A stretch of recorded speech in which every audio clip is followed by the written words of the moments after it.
وَيَوْمَ يُحْشَرُ أَعْدَاءُ اللَّهِ إِلَى النَّارِ فَهُمْ يُوزَعُونَ، اور جس دن اللہ کے دشمن دوزخ کی طرف چلائے جائیں گے تو ترتیب وار کر لیے جائیں گے، حَتَّى إِذَا مَا جَاءُوهَا شَهِدَ عَلَيْهِمْ سَمْعُهُمْ وَأَبْصَارُهُمْ وَجُلُودُهُمْ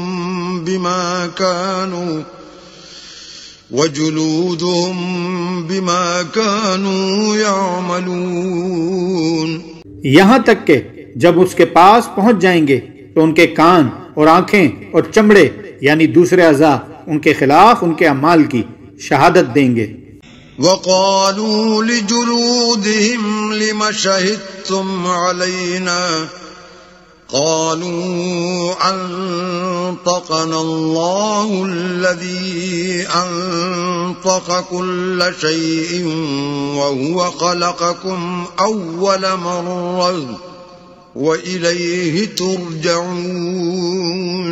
اور وہ اپنے چمڑوں یعنی اعضاء سے کہیں گے کہ تم نے ہمارے خلاف کیوں شہادت دی؟ وہ کہیں گے جس اللہ نے سب چیزوں کو نطق بخشا اس نے ہم کو بھی گویائی دی، اور اس نے تم کو پہلی بار پیدا کیا تھا اور اسی کی طرف تم کو لوٹ کر جانا ہے۔